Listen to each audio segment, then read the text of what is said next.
to Cellar Dive episode number 26 of Brutal Battle. And these episodes usually reinforce that you shouldn't age your beers much. And I'm assuming that's what's going to happen here. Although, actually, I think the second of these beers may actually have held up based off what it is or how I remember it being when it was fresh. But you never know. I mean, we have done cellar dives before where we are surprised. Where we're basically like, you know what? This isn't nearly as bad as I thought it would be with this much time in the bottle. I mean, it's never, like, great. Especially when it's really old, because both of these are very old. Also, real quick disclaimer, if you're hearing things crashing in the background, it's our kitten. She's playing, because for some reason she always wants to play when we're recording. Well, she does play a lot. Well, I think it's just mainly like that's her time to play is in the evening, and that's usually when we're recording, so it just kind of lines up. But anyway, do you want to introduce the first one? This was your pick. This is my pick. We do what we do sometimes, where it's like, you pick one of these, I'll pick one of these. And this beer is 11 years in the bottle. Okay, so this is by Block 15 Brewing, and they are out of Corvallis, Oregon. It does say in the bottle, this ale will evolve with age. Yeah, but I don't think they meant 11 years of age. So it is their Super Nebula. It is a stout, matured in bourbon barrels with cocoa nibs. It is 11.25%. And this was from your sister, Emily. Yeah. Because that's the only way we can get stuff from Oregon, basically. Unless it's like Deschutes or Rogue, something like that. I didn't hear any carbonation coming out. It was like the smallest little of carbonation.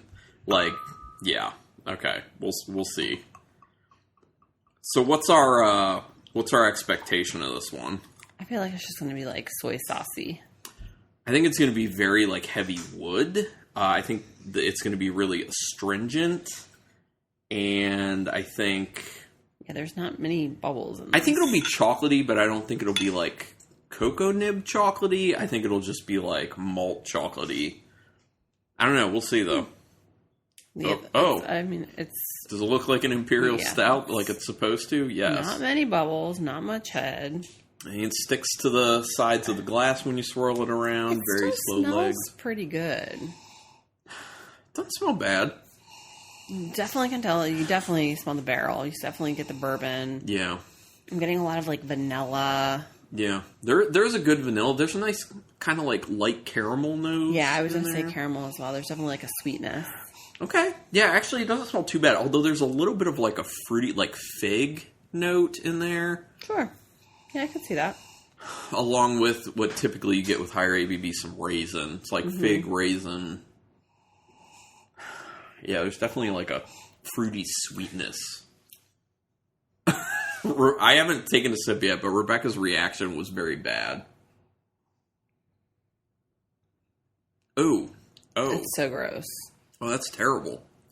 What does it taste like? It just tastes like... It's so thin. Yeah, it is like... It has gotten ridiculously thin. It is pretty astringent, like I assumed it would be. And it's like very tangy. Yeah. Isn't it? Like super tangy. It's weird. I mean, I'm going to take more sips because we need to suss this out, but... It tastes almost sour. Yeah. Yeah, it tastes like it started to sour, but not in like a good way. Just like a... Yeah. It's just... I can't drink anymore. It's just gross. And there's a little bit of like a wet cardboard flavor at the end as well, which is obviously not good because who wants to taste or drink wet cardboard? So, yeah, I think this is kind of what I assumed. It's one of these cautionary tales of don't age your beer too long. 11 years on this beer, and not good. What's really sad, it makes me mad when we do these episodes because I'm like, damn it. We knew it was good. Like, this probably was really good because I love Block 15 stuff. I took a third sip and it's at a point where like it's kind of making me feel sick. Yeah, it's nasty. It's just like a weird. It's just very weird. So there's a cap to when you should Cellar these, obviously. I'm sorry, I'm getting really thrown off. Like, I'm having a hard time thinking because that taste in my mouth is so bad. I mean, I've kind of gotten past it. I'm ready to move on to the next one. Yeah, so I'm ready to move on to the next one. So your pick was terrible. I'm sure this one's going to be terrible too, and then we can stop recording and drink some good beer. I do get a little, like, hanging out on the end, like a little bit of a coffee note and a little bit of, like, a woodiness to it, but it's so faint, and it's really overshadowed by that astringency and that tangy sourness it's not good. But I just want to throw out there that there are a few other notes. They're just not significant enough. But, so the Super Nebula, I remember us having it when it was fresh, and it was really good. It tasted like a really nice kind of chocolatey, bourbon-y Imperial Stout. But, I mean, I'm not going to read any of the flavor text because it doesn't apply. Yeah. It doesn't apply. It's just going to make me, wish we had it fresh. I do think we've had this on the show before. We may have even had another one of them on a Cellar Dive before. People, if you want to check that out, go to brutalbattle.com and just search Super Nebula, and it should come up. And then you can, do a comparison, because it wouldn't have been as old as this one. So maybe it was a little bit better. I mean, I'm sure it was better than this, because I've never tasted a beer that tastes like this, to be honest. And it's pretty gross. In a very unique, terrible way. Okay, so my pick is by DuClaw Brewing Company, who is not in Maryland anymore. It used to be. They were one of the OG breweries in Maryland, and they were awesome. They were my go-to place. So I picked this up way back when they were still in Maryland and operating. Since then, they have been purchased by, I believe, River Horse Brewing, and they're brewed out of New Jersey. I don't think they have their own location. This is a 2014, so this one's been in the bottle for 10 years. I think this one may be okay. This is their Colossus, which is a high-gravity hybrid. That's all they say to preface it. I remember when this first came out, they were just it's just promoting it as just like a super high ABV beer, because that was before you had the brewery from Placentia, California, really being pushed as hard as it was, and people being aware of that. So this was kind of and actually they did Colossus before 2014. This wasn't the first run. I think they did it pre-2010, I want to say. So they were out there pretty early doing a higher ABV beer. But yeah, so Colossus High Gravity Hybrid, it is 17.3%. Luckily, it's a 12-ounce bottle. So not too bad. We're not going to drink it. Well, you don't know. Oh, same thing as with the Super Nebula. Not a whole lot of carbonation. All I heard was it was bottle pop. No, there was a little bit of carbonation that leaked out, but it was more than the Super Nebula. Okay. So, I see some carbonation foam. Okay or not okay, I don't know. I see, there seems to be more carbonation bubbles in this one. Does that look about right? It doesn't matter. It doesn't matter. You're not even planning on drinking this. Well, you don't know though. Like I said, I feel like it may have held up all right.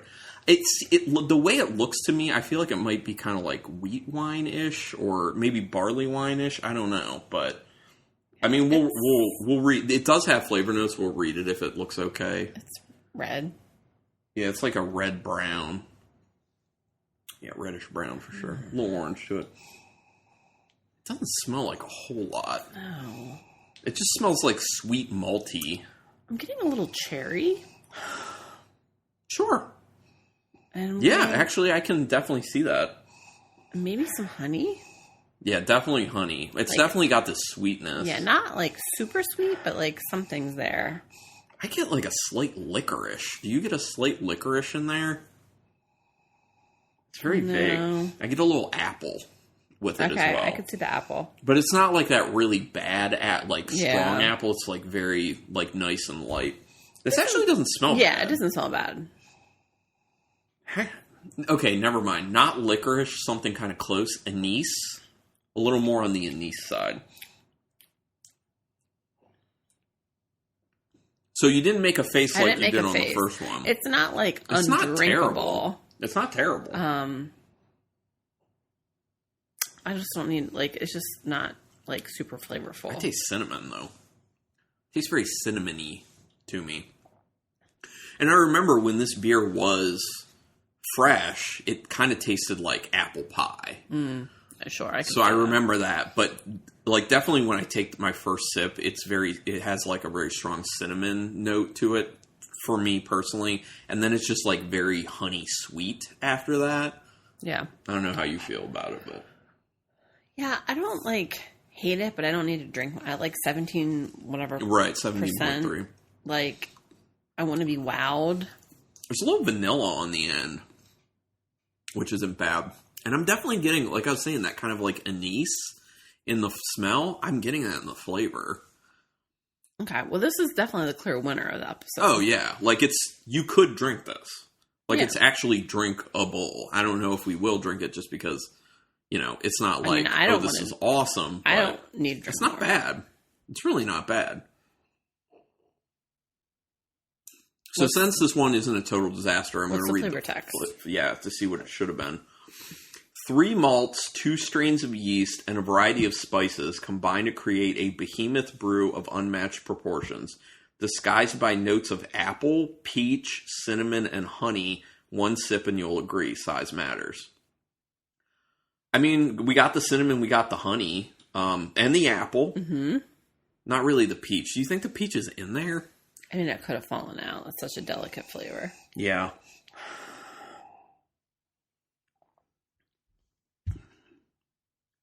No. Yeah, no. Everything else is too heavy to appreciate a peach flavor in there. So the interesting thing is, all those flavors are there except the peach.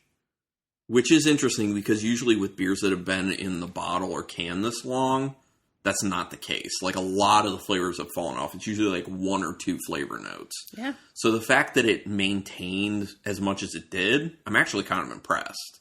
Like, it's more of a stable beer for cellaring than I thought it was. And we have another Colossus down there. We do, and that one's less old. I think that one's from 2018, I want to say. So that one's, 6 years at this point. That would be interesting to do on another cellar dive, to get it at 4 years less, and see what that's like. Yeah, maybe we'll have to do that, just as like a follow-up to this, kind of. But, okay, clear winner. Colossus High Gravity Hybrid by DuClaw, who, isn't really DuClaw anymore. But anyway, I feel bad that Emily gave us yeah, we have to stop beer. aging beers. Well, especially ones that people give us as like gifts. The last ones she gave us, last time she came home, we drank those pretty quick, and those were good. But I feel kind of bad, but at the same time, I'm not going to feel as bad because she's not going to listen to this. So she's not going to know. What, if she called me and hears from hearing this? She doesn't listen to the podcast. I think that one of the times she visited not too long ago, she asked if we were still doing the podcast, I think that's a pretty clear indicator that she's not going to hear this. I don't know. Now But you've summoned her. Yeah, we'll see.